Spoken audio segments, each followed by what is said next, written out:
جب وہاں پیشی ہوئی تو حضور صلی اللہ علیہ وسلم کا اللہ تعالیٰ سے جو مکالمہ ہوا یہ وہی کلمات ہیں جو ہم ہر تشہد میں ہر نماز کے 2 رکعتوں کے بعد پڑھتے ہیں۔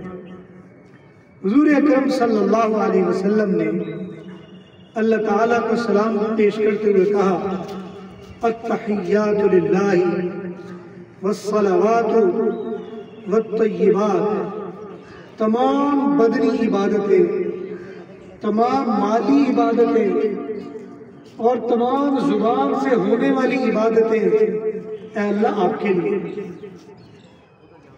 اللہ تعالیٰ کی طرف سے جواب ملنا السلام علیک ایھا النبی ورحمۃ اللہ وبرکاتہ، اے نبی آپ پر ہماری طرف سے سلامتی بھی ہو، رحمتیں بھی ہوں اور برکتیں بھی ہوں۔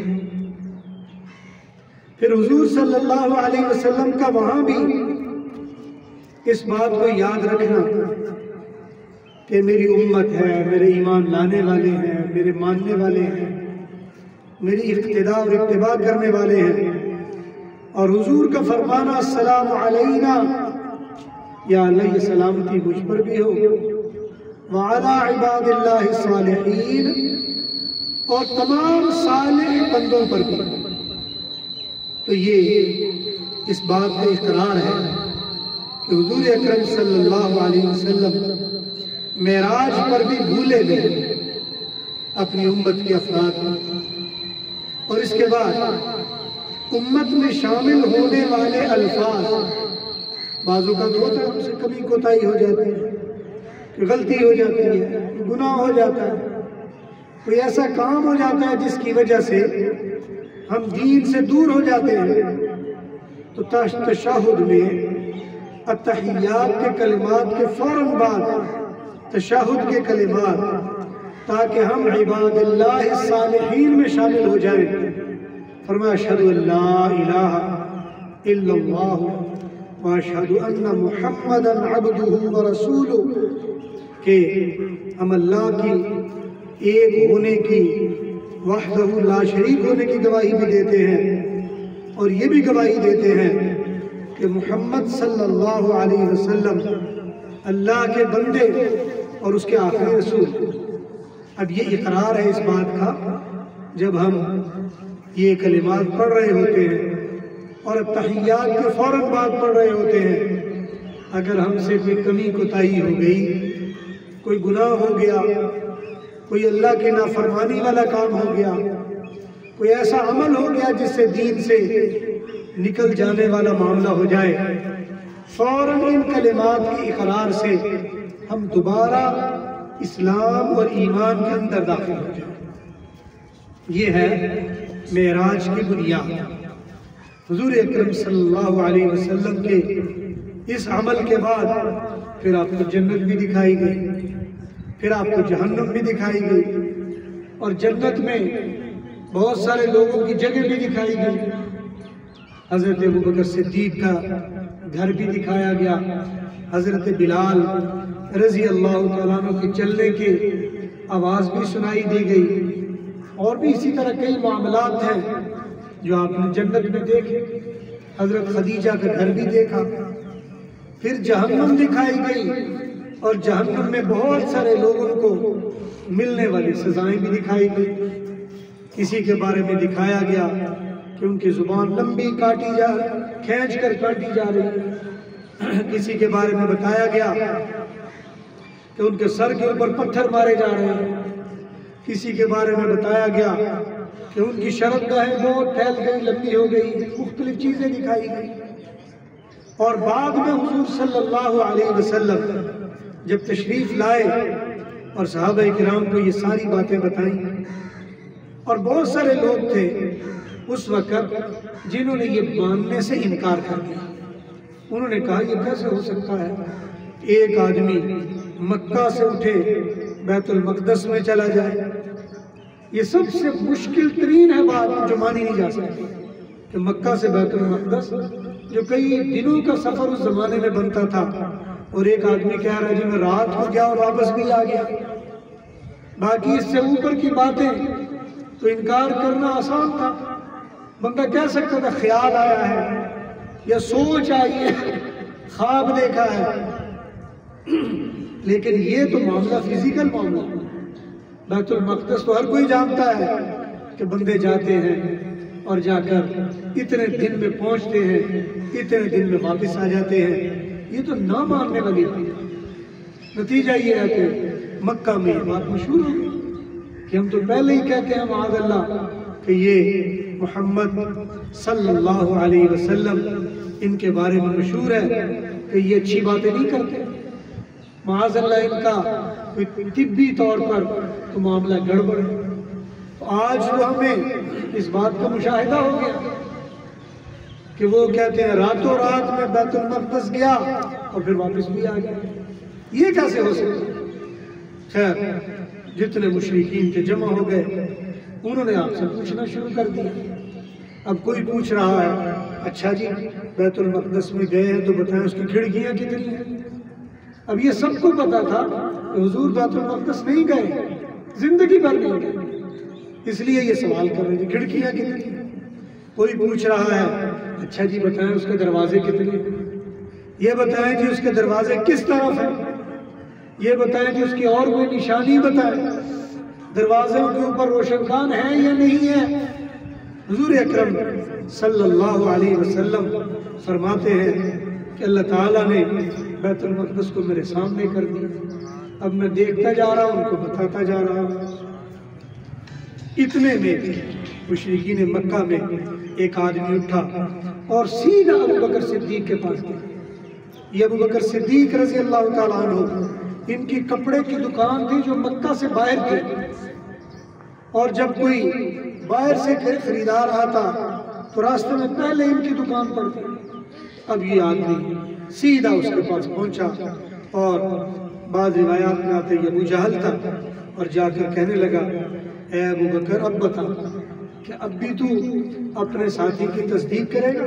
اس نے کہا کیا ہوا؟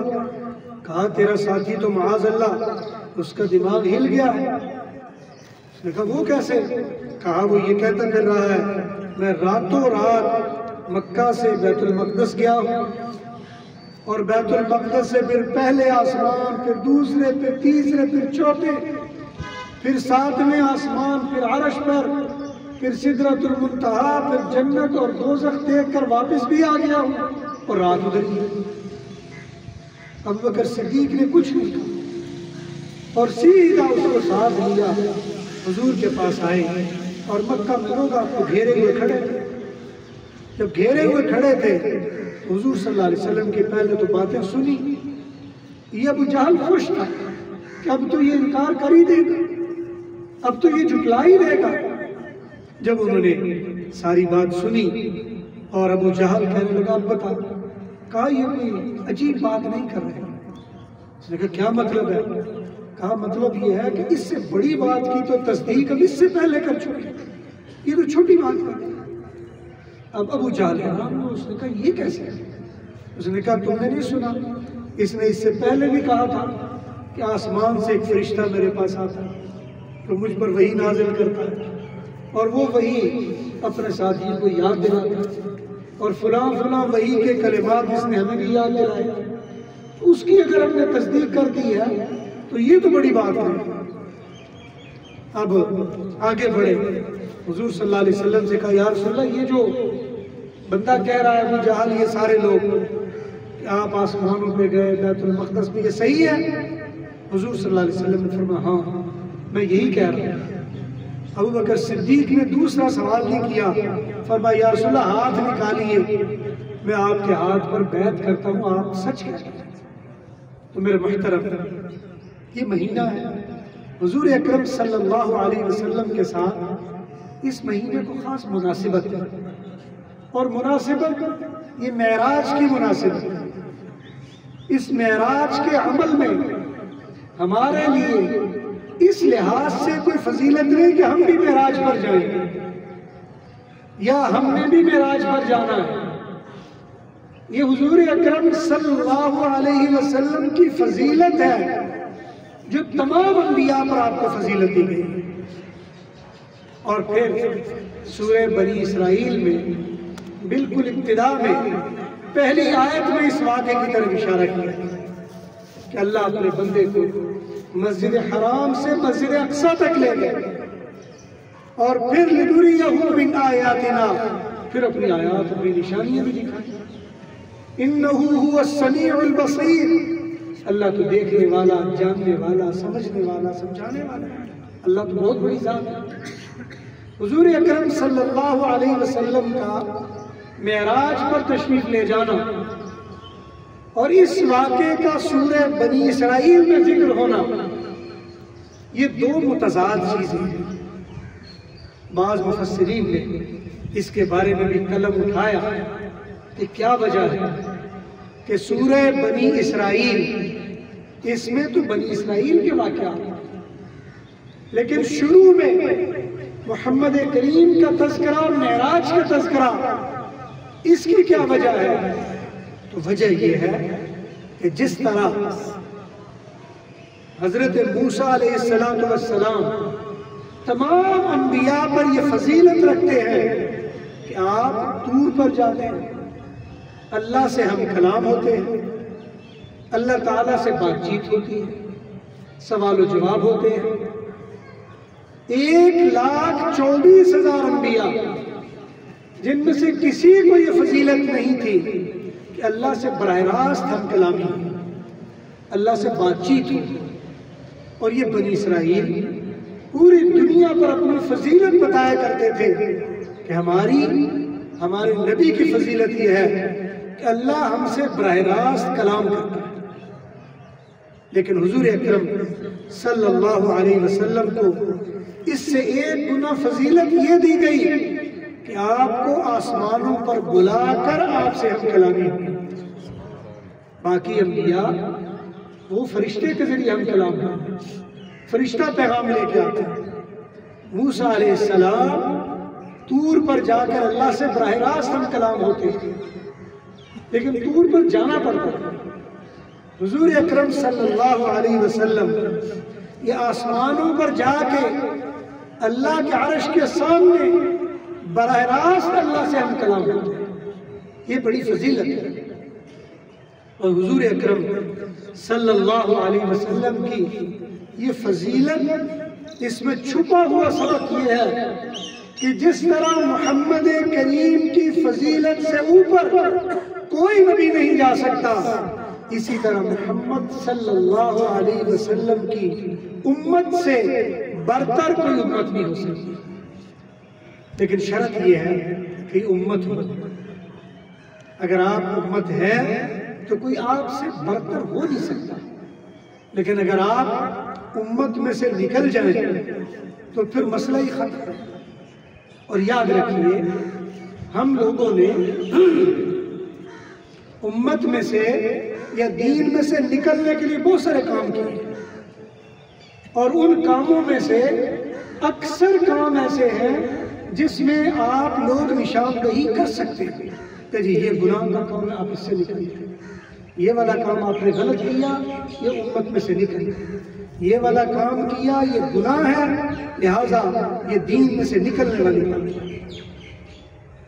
ایک یا دو یا تین کام ایسے ہیں کہ جس میں سے اجتماعی طور پر پوری کی پوری امت مسلمہ وہ نکل چکی ہے. افسوس یہ کہ احساس بھی نہیں ہے. ان میں سے ایک دو کی میں نشاندہی کر دیتا ہوں، چند ایک منٹ رہ گئے. سب سے خطرناک ترین بات جس میں امت مسلمہ 100% مبتلا، اور وہ ہے کیپٹلزم. اسلام کا جو نظام معیشت ہے وہ آج ہمیں انہونا لگتا ہے. جو بڑے بڑے اکانومسٹ ہیں وہ بھی کہتے ہیں کہ اسلام کا جو معاشی نظام ہے وہ تو ہے ہی کچھ نہیں، اس کا تو ہمیں پتہ ہی کچھ نہیں، یا وہ کیا ہے یا اس کے کیا خصوصیات و خد و خال ہیں ہمیں پتہ ہی نہیں. بڑے بڑے علماء وہ بھی اس بارے میں الجھے. عوام الناس تو 100% اس سے دستبردار ہو گئے. اور یاد رکھیں یہ جو آپ کا بینکنگ سسٹم ہے یہ ٹول ہے کیپٹلزم کا. کیپٹلزم اگر پروان چڑھتا ہے تو وہ چڑھتا ہی بینکوں کے ذریعے. بینک بنانے والوں نے اس لیے بنائے کہ بینک سرکولیشن آف کرنسی کا ایک ذریعہ ہے. لیکن اللہ تبارک و تعالیٰ نے قرآن کریم میں جو طریقہ بتایا وہ یہ تھوڑا ہی بتایا تھا کہ بینک بنائیں گے اور پھر سرکولیشن آف کرنسی ہوگی اور پھر معیشت ترقی کرے گی. یہ تھوڑی بتایا. وہ تو پوچھنے والوں نے پوچھا یسألونک ماذا ينفقون، یا رسول اللہ آپ سے لوگ سوال کرتے ہیں یہ خرچ ورچ کرنا، یہ آپس میں جو سسٹم ہے معیشت کا یہ کیسے چلانا ہے. فرمایا قل العفو، جو بچے اسے خرچ کرے. یہ تو بنیاد بن رکھی گئی اس بات. یہ تو جمع کرنے سے منع کیا گیا، لیکن بینکوں نے آپ کو جو بہترین طریقہ بتایا وہ جمع بھی بتایا اور خرچ بھی بتایا. وہ آپ کے کھاتے میں جمع ہو رہا ہے لیکن یہ جمع ہو کے جنریٹ آف منی ہو رہی ہے اور اس سے کساد گزاری پیدا ہو رہی ہے. معیشت تباہ و برباد ہو رہی ہے، کرنسی ڈی ویلیو ہو رہی ہے، حالات بگڑ رہے ہیں، معیشت تباہی کی طرف جا رہی ہے اور ہم سمجھ رہے ہیں بڑا اچھا کام کر رہے ہیں. تو آج 100% امت مسلمہ اس ابتلا میں مبتلا ہے.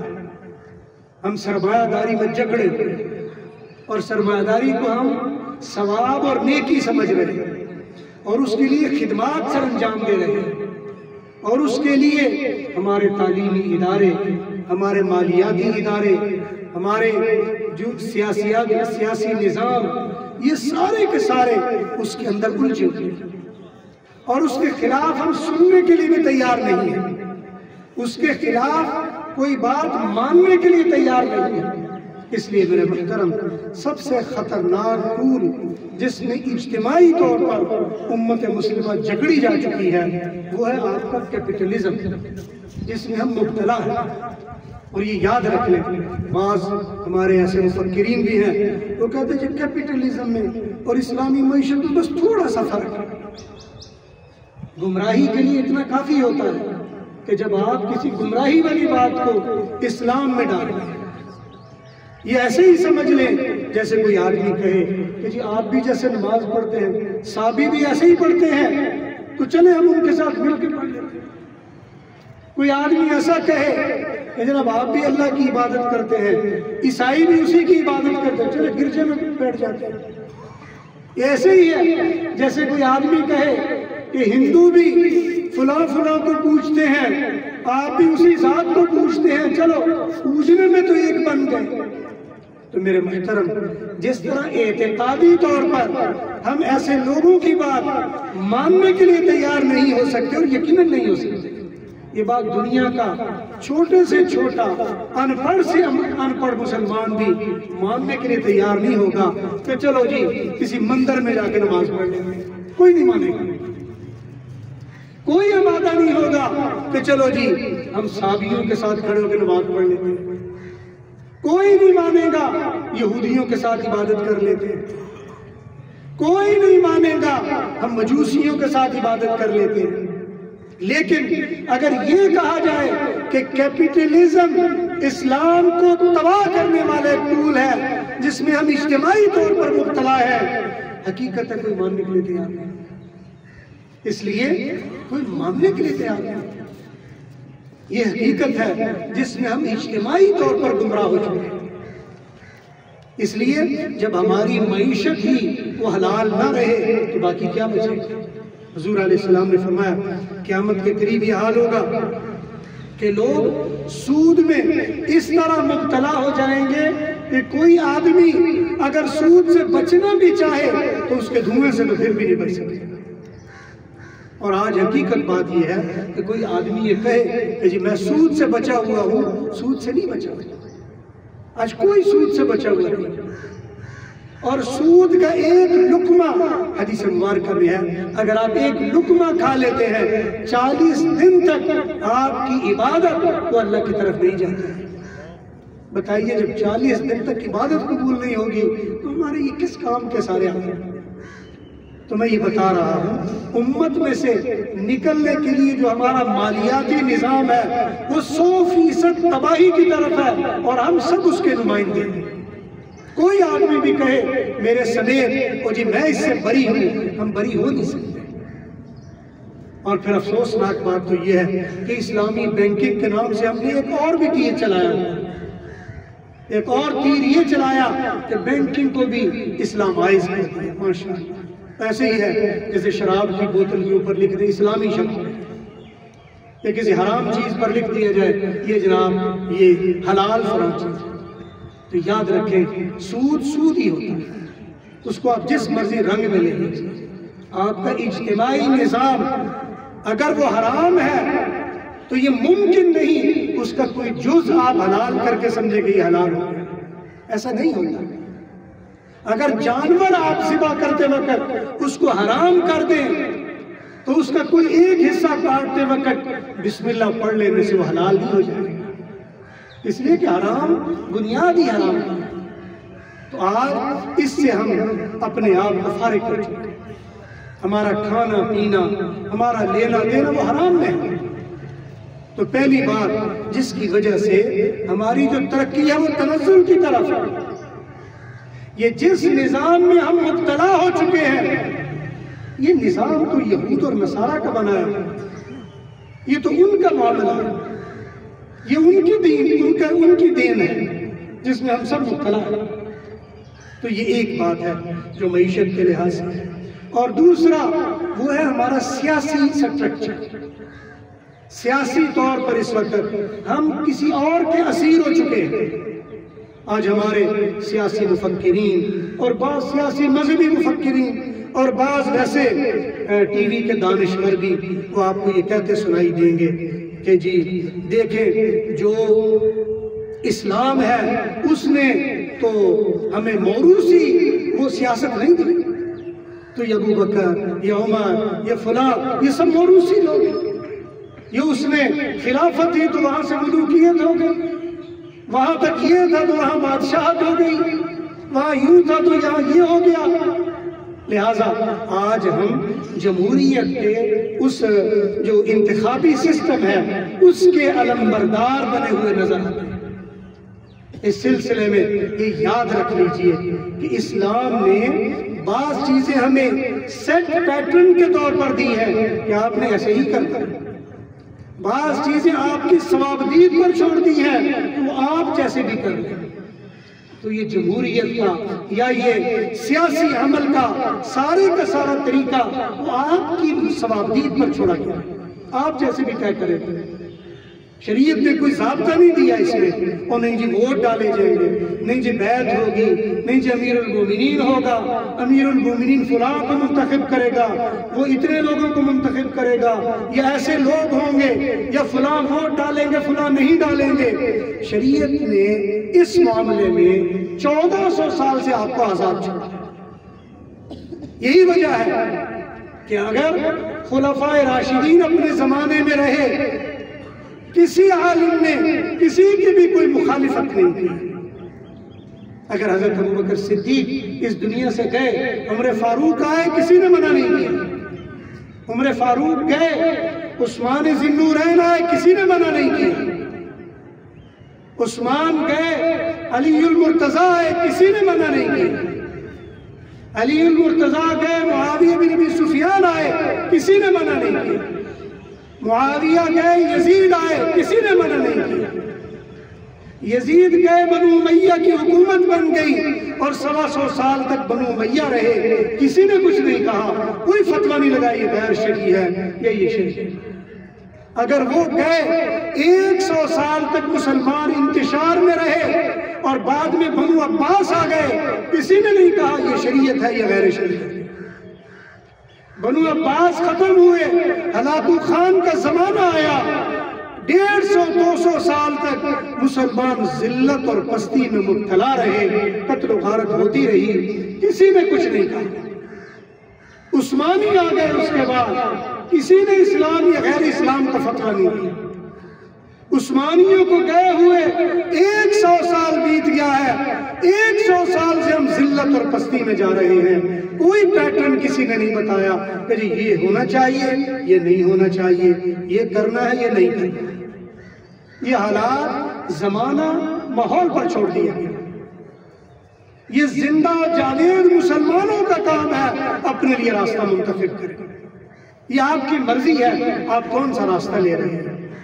لیکن افسوس یہ ہے کہ جو چیز آپ پر چھوڑ دی گئی، آج 1400 سال کے بعد بیٹھ کے جب میں یہ تبصرہ کروں، او جی فلاں جو صحابی ہے نا اس نے بڑا غلط کام کیا، اس نے جناب یہ کر دیا، او جی فلاں ہے اس نے یہ غلط کر دیا، فلاں کو یہ نہیں کرنا چاہیے تھا، فلاں نے یہ ٹھیک نہیں کیا، فلاں نے یہ کام کر کے شریعت کی خلاف ورزی کر دی۔ آج ہم ایک ایسے معاملے میں پہلے لوگوں پر لان تان شروع کیے ہوئے ہیں، اور حضور نے یہی فرمایا تھا کہ قیامت کے قریب وہ وقت آ جائے گا جب بعد والے لوگ پہلوں پر لان تان کرنا شروع کر دیں گے، اور آج وہ ماحول چل رہا ہے۔ اور تیسری اور آخری بات جو صرف 1 منٹ میں کر کے بات پوری کرتا ہوں، اور وہ ہے ہمارا معاشرتی نظام۔ معاشرتی طور پر ہم بکھرے ہوئے ہیں۔ آج ہماری معاشرت کسی بھی جگہ ہماری اپنی نہیں ہے۔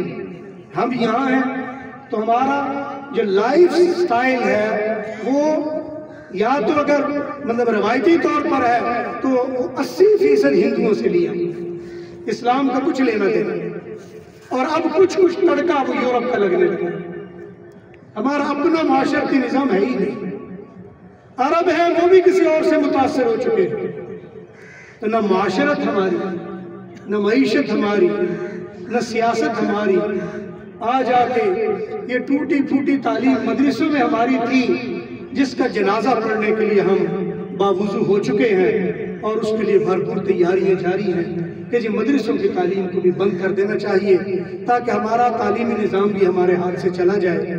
اللہ تعالیٰ سے دعا ہے اللہ ہمیں سمجھنے اور بیدار ہونے کی توفیق نصیب فرما دے۔ وآخر دعوانا